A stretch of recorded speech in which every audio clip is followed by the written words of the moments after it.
हमारे आज के एपिसोड की मेहमान हैं हल्द्वानी की समाज सेविका बलजीत कौर।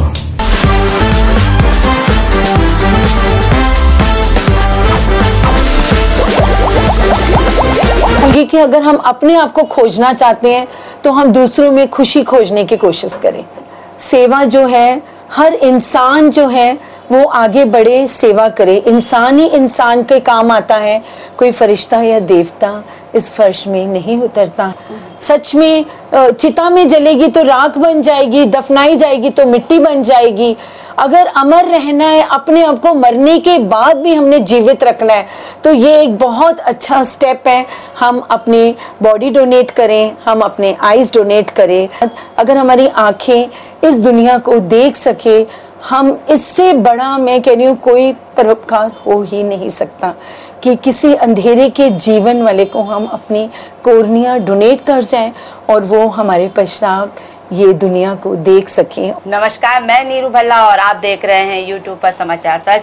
तो आज हम मिलवाएंगे एक ऐसी शख्सियत से जो आज की हमारी खास एपिसोड की खास मेहमान है। तो वैसे तो वो समाज सेवा से जुड़ी हुई है और आई डोनेट भी करवाती हैं और करा भी हुआ है उन्होंने।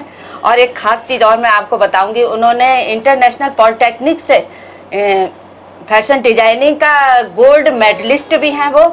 और मैं आपका ज़्यादा समय ना लेते हुए उन्हीं से सारी बातें जानेंगे। तो पहले आपको उन्हीं से मिलाते हैं। नमस्कार मैम। नमस्कार। तो आपका समाचार सच में बहुत बहुत स्वागत है। तो हमने जैसे आपका बायोडाटा देखा और आपकी बहुत ज़्यादा जानकारियाँ प्राप्त हुई, तो हम चाहते कि आज हाँ वही जानकारियाँ आप हमारे दर्शकों को भी बताएं। मैम ऐसे हैं, लाइफ इज अ पहले तो आप हमारे दर्शक आपका नाम जानना चाहेंगे। मेरा नाम बलजीत कौर है। मैं शुरू करने से पहले समाचार सच को थैंक्स करती हूँ आप लोगों का। आप लोग भी अपने आप में बहुत बड़े बड़े कार्य करते हैं। आपकी न्यूज़ हम देखते हैं। आप जो महिलाओं को इतना प्रोत्साहन दे रहे हो, आप उनको आगे कर रहे हो। और गर्मी, हर मौसम के हिसाब से आप जो चलते हो, आपके जो एपिसोड्स आते हैं मैम, बहुत ही अच्छे सराहनीय योग हैं ये। बाकी ma'am, my name is Baljeet Kaur. मैं सिख समुदाय से हूँ। बेंगलोर में मेरी एजुकेशन हुई है सेंट एन्स कॉन्वेंट से। उसके बाद दिल्ली गुरु हरकृष्ण पब्लिक स्कूल से मेरी हायर सेकेंडरी हुई है। एंड फैशन डिज़ाइनिंग मेरा एक पैशन था, मैंने वो किया है polytechnic, international polytechnic south Delhi से। एंड उसमें मैं टॉप किया था and I am a gold medallist. And after 37 years हो गए मैम मेरी मैरिज को यहाँ पे। लेकिन उस समय परिवार की को बहुएं ऐसे कोई व्यवसाय, कोई काम नहीं करती थी, तो उनका भी नहीं था। और एज ए हाउस वाइफ मैंने अपना टाइम वो किया। एंड आफ्टर 20 ईयर्स मेरे को एक मौका मिला ये लघु उद्योग, small scale of industries central government के अंडर, जो मैंने कोर्सेज करवाए। मैम एकदम जैसा आपने कहा कि मैंने शादी से पहले क्या कहते हैं फैशन डिजाइनिंग का कोर्स करा और आप गोल्ड मेडलिस्ट भी हो। तो शादी से लेकर ये, क्योंकि आपने जब शादी नहीं हुई होगी तभी करा होगा, तो यहाँ तक का सफ़र, एक शादी का सफ़र, फिर वहाँ से लेके ये एक दबके रह गया या आपने इसको जारी रखा? नहीं नहीं मैम, दबके तो नहीं रह गया, मैंने इसको जारी रखा, बड़े तरीकों से रखा। एक ज़रूरी नहीं होता हम घर छोड़कर कोई काम करने जा रहे हैं। मैंने अपनी कॉलोनी में जो भी मुझे लगता था ज़रूरतमंद है, मैंने उनको घर में ही कटिंग टेलरिंग के कोर्सेज सिखाए। और मैंने बहुत हाई प्लान, मतलब स्केल में मेरे घर में पेंटिंग, फैशन डिज़ाइनिंग, इनके कोर्सेज मैंने गर्ल्स को करवाए। एंड बहुत सारे सेटअप्स भी मैम आज हल्द्वानी में खुले हुए हैं, बुटीक्स खुले हुए हैं। कई बार ऐसे होता है कि हमें लालसा होती है हम बहुत ऊंचाई में जाए, ये कार ले वो ले, लेकिन जब हम किसी के लिए कुछ कर देते हैं और जो उनकी आंखों में हमें खुशी मिलती है मैम, मेरे ख्याल से वो सबसे बड़ी खुशी है। अच्छा, एक चीज़ ना मैम मैं जानना चाहूँगी, अब ये हम लोग टेलरिंग कहते हैं, एक टेलरिंग हमारी बड़ी साधारण सी भाषा है, टेलरिंग हो गई जिसमें हम लोग कटिंग सीखते हैं ये चीज़, और एक फैशन डिजाइनिंग और बुटीक, इसमें अंतर बताइए पहले। Ma'am fashion designing is actually a designing update today's fashion, and जो हम कटिंग टेलरिंग करते हैं उसी कटिंग टेलरिंग को, जैसे एक टेलर है एंड एक बुटीक है, दोनों में ये अंतर है कि टेलर आपके सिंपल सूट्स वगैरह स्टिच कर रहा है, जो आपने डिजाइन रख दिया उन्होंने कर दिया, जो लेसेस प्रोवाइड कर दी। बुटीक जो है उसी को मॉडिफाई करके उसको सही तरीके से डिजाइन अप करके आपके साइज के हिसाब से, बॉडी के हिसाब से, आपके फिगर के हिसाब से वो आपको स्टिच करके देते हैं। Main thing is this is the designing actually, जो जिसका फिटिंग है बॉडी उसी हिसाब से आता है। तो आप बता रहे थे कि फिर आपने ये कहाँ से फिर अपने घर से स्टार्ट किया? पहले मैं घर से कोर्सेज करवाती थी, घर में ही करती थी। फिर मेरे father in law and mother in law का एक्सीडेंट हो गया था, तो मैंने वो जॉब जो स्मॉल स्केल इंडस्ट्रीज में छोड़ी थी। एंड फिर डैडी को कैंसर हो गया था मैम, 8-9 साल वो ऑन बेड रिडन थे, तो इसलिए फिर मैंने ये सब चीज़ें छोड़ दी। और डैडी की सेवा करते करते कब इस तरफ को निकल गई पता नहीं चला, इस रास्ते को ये मार्ग मिल गया मुझे। तो आज वो हमारे बीच नहीं है। हाँ जी। तो मैम आपने एक चीज़ और बताई कि आप जिला उद्योग में भी आपने अपनी पूरी सेवा दी है, तो वहाँ पर भी आप ये एज ए फैशन डिजाइनिंग का ही काम सिखाते थे? हाँ जी मैम, उसमें बकायदा 40 डेज का यूनिट होता था एंड फिर उनका सेटअप लगता था। उसमें भी मैम ये जो उतरैनी मेले में जो स्टॉल्स मिलते हैं उसमें स्टूडेंट्स को स्टॉल्स गिफ्ट्स भी मिलते थे। उनका पुटअप इतना अच्छा होता था क्योंकि मेन वो होता था बेरोजगार को रोजगार देना, उनको इस हिसाब से सिखाया जाता था कि वो अपनी अर्निंग कर सके। उसमें quilting, bag making, basket making, पोटली बैग्स, पर्सेस, हैंड बैग्स, ये सब बनाने काफी कुछ सिखाए जाते थे। साथ में थोड़े टिप्स उनको डिजाइनिंग के एंड कटिंग टेलरिंग के भी दी जाते, वो आप देने जाते थे? हाँ जी मैम। आज तो वो काफी स्टैंड होंगी काफी लड़कियां, क्योंकि यहाँ पर आती हैं जो। हाँ जी मैम, बहुत अच्छा लगता है जब हम कभी किसी शादी में या कहीं मौके में जाते हैं, वही स्टूडेंट्स हमें आके मिल रही हैं और उन्होंने बताया, एक किसी की एक मेरठ में है मैम, एक जम्मू गई हुई है, उसने वहाँ बुटीक सेटअप कर रखा है, बहुत अच्छा उसका वहाँ पे चल रहा है। ऐसे कई लड़कियां हैं आगे आगे चली गई हैं सीख कर, और वो आज स्टैंड हुई पड़ी हैं अपने पैरों पे। तो एक चीज और मैंने देखी कि आप आई डोनेट आपने खुद भी कर रखी है और आप आई डोनेट का काम भी करते हैं और समाज को इसके लिए प्रेरित भी करते हैं। ये जज्बा आपके अंदर कैसे आया? मैम ये मेरी माँ से बढ़कर मेरे लिए कांता विनायक आंटी हैं। मैं उनको मिली, उनके साथ तब ये ब्लाइंड नैप स्कूल बना भी नहीं था मैम, उस जगह के लिए भी हम लोगों ने फाइट की, फिर वो जगह मिली, वो बना स्कूल। तब से आंटी के हस्बैंड की जब डेथ हुई थी मैम, तो फर्स्ट आई डोनेट हल्द्वानी से आंटी ने अपने हस्बैंड की करवाई थी।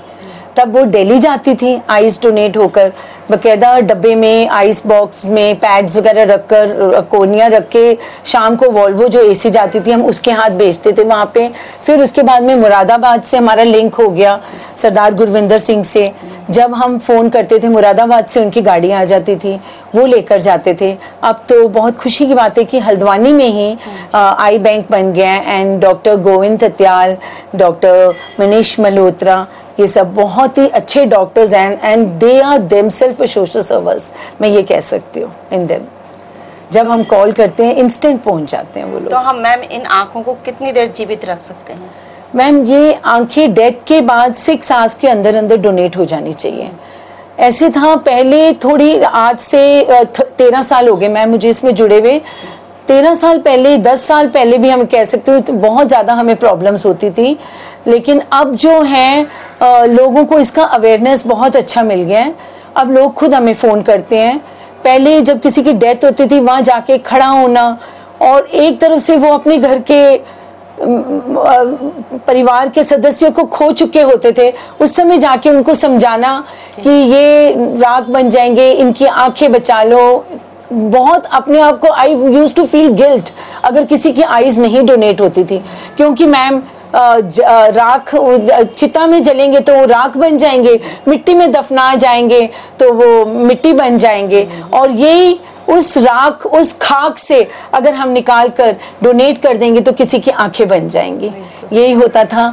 तो आज जो है सोसाइटी में बहुत अवेयरनेस आ गई मैम। आज खुद जिसके घर में कुछ ऐसे मिस हैपनिंग होती है वो खुद हमें कॉल करते हैं और हम डॉक्टर्स से कांटेक्ट करते हैं, और डॉक्टर गोविंद तत्याल और ये सारे डॉक्टर्स अपनी टीम को लेके देर में इस प्रोसेस को करते हैं? ये मैम 6 आवर्स के अंदर अंदर हो जाना चाहिए। लेकिन अब तो हमें लगता है इंस्टेंट ही, जैसी डेथ होती है हमें within 20 minutes, half an hour हमें फोन आ जाता है, और within 1 hour, half an hour ही हमारी टीम भी क्योंकि हल्द्वानी में ब्लड बैंक होने करके टीम पहुंच जाती है और आइज़ जो है वो पहले चेक करते हैं, क्योंकि कई बार ऐसे होता है कि पेशेंट्स की रात को ही कई बार कोई प्रॉब्लम ऐसे होती है, उनकी आइज़ को ड्राइनेस ज़्यादा आ जाता है बीमारी करके। तो कई 1-2 केसेस ऐसे हुए कि वो कोर्निया काम की नहीं थी, जस्ट विदिन 6 आवर्स इन्फॉर्म करने के बाद भी, लेकिन वो पहले चेक करते हैं, फिर वो कोर्निया जो है ड्राइव आउट करते हैं। लेकिन इन आँखों का भी कुछ एज तक ही रहता होगा, जैसे अब यंग एज आँखें सही रहती हैं, अब थोड़ा सा हम ओल्ड एज नहीं मैम, ये अभी हमारे गुरुद्वारे के बाहर ही वो परिवार रहते हैं, गुजराल फैमिली है, उनकी मदर जो है 105 इयर्स की उनकी डेथ हुई थी। उनके परिवार को भी राजी करना थोड़ा सा मुश्किल हो गया था, वो सेंटिमेंट हो गए थे मम्मी के उसके साथ, लेकिन उनकी आंखें जो है 4 लोगों को लगी है मैम, 2 लोगों को कोर्निया उनकी लगी है। इन सेंस 2 आईज मतलब 4 आईज ने उनकी 2 आंखों से रोशनी ली है। जो लेने वाले होते हैं वो भी आ जाते हैं लेने। यस मैम, वो डॉक्टर्स हॉस्पिटल्स में मैम जो भी ओपीडी में जाते हैं आईज प्रॉब्लम्स में, जिनको भी डॉक्टर्स को लगता है कि इनको कोर्निया लगनी है, कोर्निया ट्रांसप्लांट होने हैं, क्योंकि हर ब्लाइंडनेस जो है मैम आज कम से कम 1 करोड़ से ज्यादा ब्लाइंडनेस है, हाँ ओनली इन इंडिया। लेकिन 1 करोड़ में से दे आर नॉट ऑल कि सबको आईज लग जाए, कोर्निया लग जाए। कॉर्नियल ब्लाइंडनेस होता है, उन्हीं को कोर्निया लग सकती हैं। लाइक जैसे अब हमारा ब्लाइंड स्कूल है, नैप स्कूल है जो हमारा यहाँ बच्चों का हल्द्वानी गोला पार्क जो बना हुआ है, उसमें मोर देन 100 बच्चे हैं अभी समय, और उनमें से सब बच्चों का टेस्ट हुआ, उसमें से 4 ही बच्चे ऐसे प्रमोट हुए हैं और उनको अभी सुशीला तिवारी में फिलहाल ही मैम हार्डली 4 to 5 मंथ्स हुए हैं, उनको कोर्निया लगी हैं, उनकी रोशनी वापस आई है। एंड वो सब 16-18 साल के बच्चे थे। एक माता सुंदरी कॉलेज में एडमिशन हुआ है, एक का मेरेंडा हाउस में हुआ है। ये चारों के चारों लड़कियां जो हैं दिल्ली गई हैं मैम पढ़ने के लिए फर्दर। हाँ, आज देख सकती हैं मैम। एंड हमारा जो एक 4 साहिबजादे ग्रुप बना हुआ है जिसमें 350 मेंबर्स हैं हमारे उस ग्रुप में मैम। उस ग्रुप में जब मैंने ये मैसेज डाला कि वो बच्चों को आंखें लग गई हैं, रोशनी आ गई है और वो बच्चे पढ़ने जा रहे हैं, उनके लिए बेडिंग, क्लोथ्स एंड टॉवल्स, मैं कहती हूँ तांता लग गया मैम। लोगों ने इतना भेज दिया सामान कि हमें एक बकायदा गाड़ी करके वहाँ नैप स्कूल तक पहुँचानी पड़ी कि वहाँ एक्स्ट्रा सामान हमारे पास पहुँच गया। लोगों ने ऐसे अपनी खुशी जाहिर की उन बच्चों को गिफ्ट्स देते हुए। बहुत बढ़िया, बहुत बढ़िया। तो हमने ये देखा कि आप इसके अलावा भी गरीब और मजबूर लोगों की भी बढ़ चढ़कर सेवा करते हो, जिसे हम लोग समाज सेवा बोलते हैं। मैम एक्चुअली हम निकलते तो हैं समाज सेवा करने के लिए, लेकिन एक्चुअली ये सेवा क्या है मैम? ये सेवा इज अ इंटरनल पीस। ये हमें अपने आप को सुकून देने के लिए है। मैं यही कहूँगी कि अगर हम अपने आप को खोजना चाहते हैं तो हम दूसरों में खुशी खोजने की कोशिश करें, तो हमें ज़रूर अपना जो इंटरनल पीस है वो हमें अपने आप ही मिल जाएगा मैम। बाकी सेवा जो है, हर इंसान जो है वो आगे बढ़े, सेवा करे। इंसान ही इंसान के काम आता है, कोई फरिश्ता या देवता इस फर्श में नहीं उतरता है। इंसान की इंसानियत ही यही है, वो अपनी इंसानियत पहचाने और हर एक ज़रूरतमंद इंसान की सेवा करे। बहुत बढ़िया, बहुत बढ़िया। तो मैम आप इसके अलावा भी कई समाज सेवी और संस्थाओं से जुड़े हुए हैं, तो मैं अनमोल संकल्प सिद्ध फाउंडेशन के साथ जुड़ी पड़ी हूँ। देह दान के, मैं आई डोनेशन के साथ उनके साथ हूँ। अभी 3 साल हुए मैम। उनका एक इवेंट था, उन्होंने इनवाइट किया था, मैं गई तो अच्छा लगा। Suchitra Jaiswal ji, Aruna Tandal ma'am ji and Sumita and Suman, Aarti ma'am, Kalpana, Taranjeet ji, Sheri ji, बहुत अच्छे मेंबर्स हैं मैम। उनके साथ जुड़कर भी हम बहुत अच्छा काम करते हैं। जो हमारा देह दान का काम हो रहा है, आंखों के दान के साथ साथ देह दान में भी मैम मैं साथ में उनके जुड़ी पड़ी हूँ। और अभी हमारे एक इवेंट भी हुआ था बहुत अच्छा, जिसमें इंस्टेंट हर कोई आए और वहाँ पे उन्होंने फॉर्म्स भी भरे। अब तक मेरे ख्याल से 38 to 40 हो चुके हैं, 42 देह दान हो चुके हैं। देह दान के लिए हाँ जी मैम, लोग बढ़ चढ़ कर इसमें हिस्सा ले रहे हैं। हाँ जी। तो देह दान के लिए आप क्या कहते हैं, लोगों को अवेयर तो करते हैं, लेकिन yes, मैम, हाँ। लेकिन इसको परिवार कैसे इसको एक्सेप्ट करता है मैम? परिवार ऐसे हैं जो एजुकेटेड फैमिलीज हैं एंड कई बुजुर्ग हैं, वो लोग आ जा रहे हैं, और कई अब कहने को ऐसे लगता है कि एक बुजुर्ग अभी हमारे पास जो इवेंट हुआ था उसमें आए थे, वो अकेले ही रहते हैं, उनके बच्चे विदेश में रहते हैं। उनका बोलना था कि मुझे बहुत डर रहता है कि मेरे बाद क्या होगा। उन्होंने अपना देह दान किया, उन्होंने अपने अड़ोस पड़ोस के फ़ोन नंबर्स दिए, वो हमारे सारे मेंबर्स के नंबर लेके गए। उन्होंने कहा मैं आपका नंबर्स जो है सबको सर्कुलेट करूंगा, मुझे कुछ भी होगा आप बस इतना करना कि मेरी बॉडी को जो है सुशीला तिवारी हॉस्पिटल आप पहुंचा देना। हाँ, इससे भी सिक्योर हो रहे हैं कई चीजें। एंड मैम एजुकेटेड फैमिलीज, अब बहुत से लोग आगे आ रहे हैं मैम, एंड आई थिंक ये एक बहुत बड़ा स्टेप है। सच में चिता में जलेगी तो राख बन जाएगी, दफनाई जाएगी तो मिट्टी बन जाएगी। अगर अमर रहना है, अपने आप को मरने के बाद भी हमने जीवित रखना है, तो ये एक बहुत अच्छा स्टेप है। हम अपनी बॉडी डोनेट करें, हम अपने आइज डोनेट करें, जीते जी रक्तदान, मरण पश्चात देहदान, ये हमारा संकल्प हम सब लें तो बहुत अच्छा रहे मैम। एक बॉडी जो डोनेट होती है मैम, 6 डॉक्टर्स उससे तैयार हो सकते हैं। पीपल कैन बी सेव्ड, उनकी जो बीमारियां हैं, क्योंकि जब बॉडी जाती है, बॉडी में से बोन्स डाइवर्ट करते हैं, टिश्यूज डाइवर्ट करते हैं। बोन्स में से सबसे पहले उस बॉडी में से ये स्टडी किया जाता है कि रीजन, क्योंकि जो पेपर भरा जाता है मैम उसमें बकायदा सब कुछ लिखा जाता है कि डेथ का रीजन क्या है। उसकी स्टडी की जाती है कि किस किस कारणों से ये डेथ हुई है, वो डेथ की जो कॉज है वो दूर होने की कोशिश होती है डॉक्टर्स की। तो डेथ में जो किस तरह उनकी डेथ हुई है, यहाँ पर तो हम जैसे बोलते हैं कि पोस्टमार्टम होता है, उसी तरह वो तो फिर मैम डेड बॉडी के साथ वो करते होंगे तभी उनके होते हैं। ये तो मैम एक बार जब डेड बॉडी डेथ हो जाती है ना, then it is not a body. हम कहते हैं ना बॉडी कब जाएगी, बॉडी कहाँ रखोगे, नाम देखो कितनी जल्दी खत्म हो जाता है। गुरु ग्रंथ साहिब में भी एक वर्ड कबीर दास जी का शब्द है मैम, मृतक को चंदन चढ़ावे उसते करो कवन फल पावे, मृतक को बिस्टा में रुलाए मृतक का क्या घट जाए। जो एक बॉडी है उसको हम चंदन का लेप लगा ले, फूल चढ़ा ले, मृतक का क्या जा रहा है, मृतक तो मृतक है। इसी हिसाब मैम बॉडी एक बार जो डोनेट हो जाती है, it's a body, it's nothing in it. तो ये स्टडीज के लिए हम दे रहे हैं, बहुत बड़ा कार्य मैम। ये जीते जी हम अपना बहुत बड़ा अपना ही एक उद्धार करके जा रहे हैं।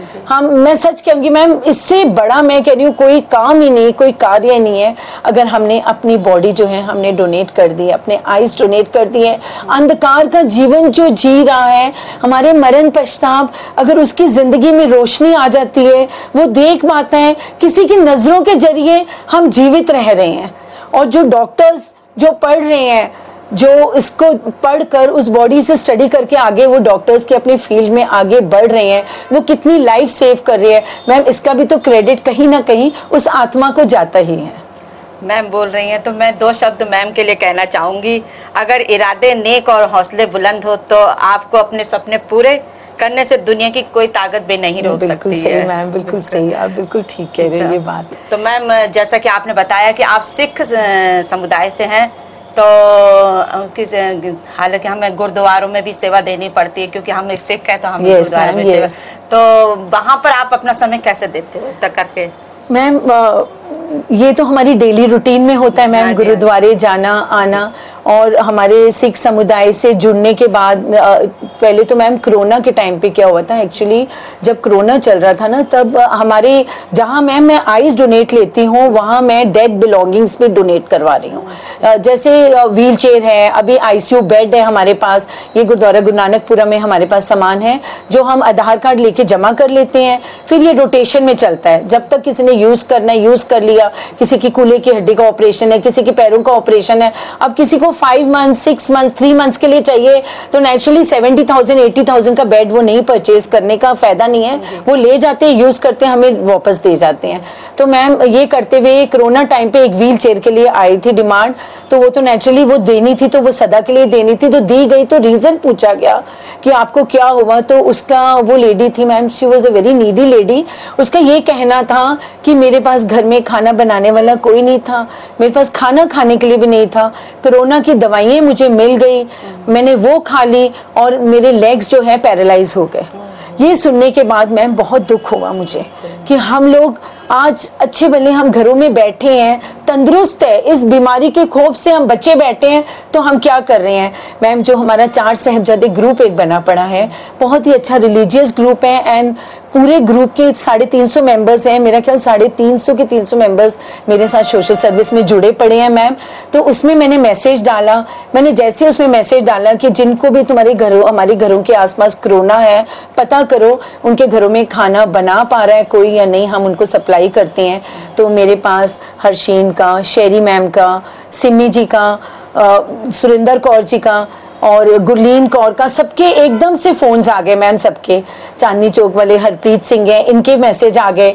तो ये इन्होंने, एक जोत एक बच्चा था, ये 2 जनों ने मिलकर हमने लंगर बनाए मैम अपने घरों में। इन्होंने हमसे लंगर लेके जाना और डिस्पोजल में हम लंगर पैक करते थे और घर के बाहर बेल बजा के ये लंगर रख के आते थे। ये लंगर करते करते मैम ऐसे हुआ कि हमारी एक तो एंट्री हो गई, समझो उनके घर में, उनसे जान पहचान हो गई, उनके घर वालों से बात शुरू हो गई। और खास करके जो ओल्ड सिटीजन्स थे उनके लिए ज्यादा डर था, क्योंकि वो अंदर से वैसे ही वीक होते हैं एंड कोरोना की मेडिसिन बहुत स्ट्रांग होती हैं। उस समय मैम मैं बालाजी एक्शन हॉस्पिटल जहाँ पे मैं अपने फादर का इलाज कराती थी, वो डाइटिशियन से बात करके उनसे डाइट चार्ट लेके हम लोगों ने, जो डाइट चार्ट के हिसाब से हमने खाना उनका तैयार करना शुरू किया।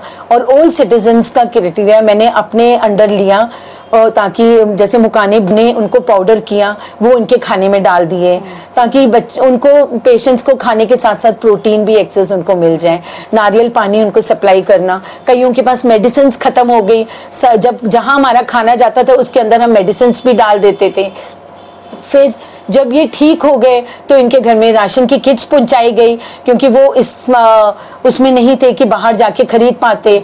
तो कईयों के घर में मैम वो बकायदा पेपर्स भी लग गए थे कि ना इनके साथ किसी ने कांटेक्ट रखना है, ना आना जाना। उस समय क्वारंटाइन कर दिया गया था उनको। तो उनके घर में हम लोगों ने राशन भी पहुंचाए। और करते करते मैम कईयों के बच्चे जो हैं, हमें पता लगा ज्यादातर मैम गरीब परिवारों को इसकी मार ज्यादा पड़ी कोरोना की। फ्रैंकली स्पीकिंग, जो रिच थे उन्होंने ऑनलाइन डॉक्टर्स के साथ संबंध रखा, उन्होंने अपना इलाज करवा लिया, वो रह गए। और उनके काम व्यवसाय भी खत्म हो गई कईयों की, और बच्चों की एडमिशंस नहीं हो पाई, बच्चों की स्टडीज से रह गए। उसके बाद हमारा जो नेक्स्ट स्टेप, लंगर सेवा के बाद जो नेक्स्ट स्टेप हुआ मैम, जो हमने गुरु कृपा सोसाइटी जो है हमारी होंद में आई, जो आज हमारे सिख समाज में एक बहुत ही अच्छा कार्य कर रही है और बच्चों को हम एजुकेशन दे रहे हैं मैम। और उस समय ये गुरु तेग बहादुर स्कूल, बीर शिपा स्कूल और स्कूल्स में जाकर हम लोगों ने बच्चों की फीसें माफ करवा के 50%, मैं कह रही हूँ सब नहीं, ऑल स्कूल्स, जितने भी स्कूल्स के प्रिंसिपल्स थे, सब ने हमें बहुत कोऑपरेट किया। जिसके पास भी हम जाके खड़े हुए, उन्होंने बहुत जल्दी ही हमारी कहने पे फीस भी उनकी 50% डिस्काउंट कर दी। गुरु तेग बहादुर स्कूल में तो मैम 70% उन्होंने डिस्काउंट दिया एडमिशन में एंड पूरी ईयरली फीसेस में। हमने सारी इकट्ठी करी, क्योंकि जिसको भी लंगर गया, जो भी इससे ठीक हुआ, उठा, उनको महसूस हुआ कि समाज में हमने भी कुछ करना है। तो ये आपने देखा, आपने बहुत ही इतना ज्यादा कोटा हो गया समाज सेवा का आपके। तो इसमें ये हम देखते हैं कि परिवार कितना सहयोग देता है, पति और बच्चे। मैम परिवार का सहयोग तो सबसे पहले है। मेरा परिवार, मेरे हस्बैंड बहुत सहयोग देते हैं ma'am. Father in law, mother in law थे मेरे मैम, वो भी बहुत सहयोग। माई फादर इन लॉ सरदार राजेंद्र सिंह मालदार, वो अपने आप में सोसाइटी में बड़े नोन पर्सन थे समाज के लिए मैम। उन्होंने भी बहुत कुछ किया। 84 के दंगे हुए, डैडी ने उसमें जो ये फाइल्स लगी, सबको पेमेंट्स दिलवाई, डैडी ने उसमें बहुत कार्य किया। वो भी एक नोन पर्सन थे। और इस सेवा में मेरे को परिवार से बहुत सहयोग मिला। उनकी तबीयत खराब होती थी, जब मुझे कहीं जाना पड़ता था, क्योंकि डेथ इंस्टेंट हो जाती है जब किसी की डेथ होती। मैम पहले दिल्ली से हमें कोर्निया भेजनी होती तो हमें उसमें मेडिसिन डालनी पड़ती थी कोर्निया के लिए। मुरादाबाद से भी जब आती है तो हमें तब भी जाके मॉइस्ट रखने के लिए उसमें ड्रॉप्स डालने पड़ते। तो कम से कम आधे घंटे में मुझे 2-3 बार 4 बार 2 घंटे के अंदर 4 बार मुझे जाना पड़ता था। With in half an our medicine डालनी पड़ती थी। तो मैं घर छोड़ के, स्कूटी है मेरे पास, मैं लेके जाती हूँ, उड़न खटोला है वो। जब तक वो टीम आ नहीं जाती थी, हाँ जी, तब तक मुझे जाके ऑफनली देखना पड़ता था। एकदम से पिलो रखना, आंखों के नीचे फैन बंद करना। हाँ जी। सेव कहाँ करते थे उसे? रखते? सेव मैम हम नहीं करते थे, नहीं, वो टीम आती थी जो मुरादाबाद से, वो टीम ले जाती थी कोर्निया निकाल कर। अब ये यहाँ पे आई बैंक के अब यहाँ रखते हैं, तब थोड़ा टफ था। अब तो यही डायरेक्ट टीम आती है, अब हमें कोई ऐसे रिफ्रेश वो डालना नहीं पड़ता ड्रॉप्स, अब हमें बस वेट रखनी पड़ती है आइस को, थोड़ा सा वेट रखना पड़ता है, पिल्लो रखना पड़ता है एंड फैन बंद करना पड़ता है। एंड सबसे बड़ा मैसेज मैम आज मैं दूंगी, आज ही मेरी CL मेमोरियल हॉस्पिटल से बात हुई है मैम, सरदार गुरविंदर सिंह जी से। बहुत अच्छी बात है कि जो हमारी ये कोर्निया है इसकी लाइफ 150 साल है। हमने एक बार डोनेट की, वो इंसान चाहे 10 साल 20 साल 40 साल 70 साल भी जिए, वो कोर्निया दोबारा डोनेट हो सकती हैं। और 2 रीप्लांटेशन कोर्निया का हो चुका है सक्सेसफुल, वो आज देख रहे हैं CL मेमोरियल हॉस्पिटल में। बहुत बढ़िया, बहुत बढ़िया, ये बात बड़ी ये सुनकर मुझे बहुत खुशी हुई कि इतनी लाइफ हमारी कोर्निया की है, जो हम डोनेट कर देते वो रीडोनेट हो सकती है। तो इसलिए मैं आज जो भी इस चैनल को देख रहे हैं, मैं उन सब से हाथ जोड़कर विनती करती हूँ कि आप हमारे अनमोल संकल्प सिद्ध फाउंडेशन के अंडर आइए और या गुरुद्वारा गुरु नानकपुरा, आप जहाँ पे इनका संकल्प आज जरूर लीजिए कि आपके मरण आपके बाद भी, देखो जग में लिखत है, मरना तो है ही है मैम, ये तो मरल मंडल में आए, ये लिखवाकर हम लोग इधर आए हैं, तो ये तो it's a truth, we have to go, we have to leave this world. तो ये है कि इस वर्ल्ड को छोड़ने से पहले, इस दुनिया को छोड़ने से पहले, हम इस दुनिया, इतनी सुंदर विस्मात दुनिया इस गुरु ने बना रखी है, इसको हम देखते हैं, जीते हैं, इसका सुख लेते हैं, और हमारे बाद अगर हमारी आंखें इस दुनिया को देख सके, हम इससे बड़ा, मैं कह रही हूँ, कोई परोपकार हो ही नहीं सकता कि किसी अंधेरे के जीवन वाले को हम अपनी कोर्निया डोनेट कर जाएं और वो हमारे पश्चात ये दुनिया को देख सकें और अपनी जिंदगी खुशी से बिता सके, करुणा में। ये हम विरासत में ना खुशियां छोड़कर जा रहे हैं अपने लिए। लोग कमाता है मैम, धन कमाता है अपने बच्चों के लिए कि बाद में मेरे बच्चे इसकी खुशियां पाएंगे, उस धन का कोई भरोसा नहीं है, बच्चे कमाएं, उसको बढ़ाएं या उसको उजाड़ें। लेकिन मैम दिस सेवा जो हम करते हैं, जो हम ये आइज डोनेट कर रहे हैं, बॉडी डोनेट कर रहे हैं, ये एक ऐसी विरासत में हम सुख अपने परिवार को दे जा रहे हैं, जो सदैव के लिए उनके परिवार इसकी सुख और जो वो वेदना एंड करुणा जो उनके दिल से निकलेगी, वो परिवार को एंड उस आत्मा को भी जो परमात्मा के पास पहुंच चुकी है, उसको भी मिलेगी। मैं एक मैसेज ये भी देना चाहूंगी, जो भी इस चैनल को इसको देख रहा है, जिनको कोर्निया की जरूरत है, आपकी जिंदगी में कोई भी ऐसे आए जिनको ब्लाइंडनेस है, ग्लूकोमा ब्लाइंडनेस भी होती है, जिनकी शुगर बहुत बढ़ जाती है, उनको ब्लाइंडनेस हो जाती है, उनको कोर्निया की जरूरत है, आप हमें कांटेक्ट करें, आप समाचार सच वालों को कांटेक्ट करें या सुशीला तिवारी में OPD में आप अपने पेशेंट को वहां ले जाएं, वहां दिखाएं और आप उनका नाम जो है जरूर वहां पे रजिस्टर करें, क्योंकि जब नाम की रजिस्ट्रेशंस होती है उन्हीं को कोर्निया लग सकती है। हम चाहेंगे और उनका अगर आपको खर्चा भी अगर वो नहीं पे कर सके तो आप हमें कांटेक्ट करें, उनका खर्चा भी हमारी संस्था की तरफ से दिया जाएगा। बहुत बढ़िया मैम ने बहुत अच्छी चीज़ें बताई हैं। तो मैम आपने जो इतना समय आपने देखा कि आपके हर तरह का बंदा मिला, हर तरह के आपने देखे, तो कभी ऐसा कोई जीवन में ऐसा भी हुआ होगा कि कोई दिल को छूने वाली बात हुई होगी जिसको आज भी हम याद रखते हैं? हाँ जी मैम, एक बार क्या हुआ ना, मैं ये ठंडी सड़क गुरु तेग बहादुर स्कूल हमारे घर के पास ही है, मैं वहाँ से गुजर रही थी, तो एक बच्चा अपनी मैम का हाथ छुड़ा के भाग रहा था। उस दिन रिजल्ट निकला था, मैंने समझा बच्चा फेल हो गया, ये ज़रूर सुसाइड करने। जब मैं आगे निकल गई, मैं वापस आके जब पता किया तो उसकी माँ कह रही है नहीं ये फेल नहीं हुआ है, ये तो बहुत अच्छे मार्क्स से पास हुआ है, लेकिन ये जिद कर रहा है कि मेरी एडमिशन जो है आम्रपाली इंस्टीट्यूट में कराई जाए। ये बच्चा पढ़ना चाहता है और कुछ ही दिन पहले कैंप्स लगते हैं स्कूल में, जब भी कुछ होता है तो उनका लगा था, तो इस बच्चे को स्कॉलरशिप मिली थी। बड़ी शौक थी कि स्कॉलरशिप भी बच्चे को मिल गई, मार्क्स भी इतने अच्छे, तो ऐसा क्या रीज़न है कि पेरेंट्स राज़ी नहीं हो रहे उस बच्चे की एडमिशन करवाने को। उनको सुबह घर बुलाया मैंने, उसके माँ बाप को, मैंने कहा आप सुबह मेरे घर आइएगा, ज़रूर बात कीजिएगा। जब वो आए उन्होंने बताया हमारी समर्थता नहीं है कि इस बच्चे को हम पढ़ा पाएँ, वहाँ की फीसेस दे पाएँ। तो मैम फिर मैं उस बच्चे के साथ उस स्कूल गई, अम्रपाली इंस्टीट्यूट गई, वहाँ पे बात की। उन्होंने 60,000 रुपीज़ को उसको स्कॉलरशिप दे रखी थी ऑलरेडी, उन्होंने 20,000 रुपीज़ और बढ़ा दी, और जो उसकी फ़ीस थी उन्होंने उसमें 30% और डिस्काउंट कर दिया। फिर जो उनकी फ़ीस थी, उनके पेरेंट्स से पूछा गया आप कितना दे सकते हो, तो उन्होंने कहा हम 3,000 रुपये महीना निकाल सकते हैं। तो मैम चिट फंड डालकर उनको 1 लाख रुपीज़ उस समय हैंड ओवर किया गया, और उनसे 3,000 रुपया महीना 20 मंथ्स के लिए लिए गए। बाकी 2,000 पता ही नहीं लगा कहाँ से जाते रहे, और उनकी पूरी चिट फंड हो गई। ये चिट फंड्स भी मैं डालती हूँ मैम, इसके ज़रिए भी कईयों की हेल्प हो जाती है। कईयों ने बैंक से लोन लिए होते हैं, कईयों ने इंटरेस्ट में लिए होते हैं, इसके ज़रिए वो भी काम हम करने की कोशिश करते हैं मैम। एंड एक बार अभी कोरोना टाइम पे मैम किसी का आया था, वो पे कर सकते थे, लेकिन एकदम से उनको 40,000 रुपीज़ चाहिए था। वो 40,000 की हेल्प भी मांग रहे थे, और वो ये भी कह रहे थे कि आप इसको ऐसे दान भी नहीं देना है।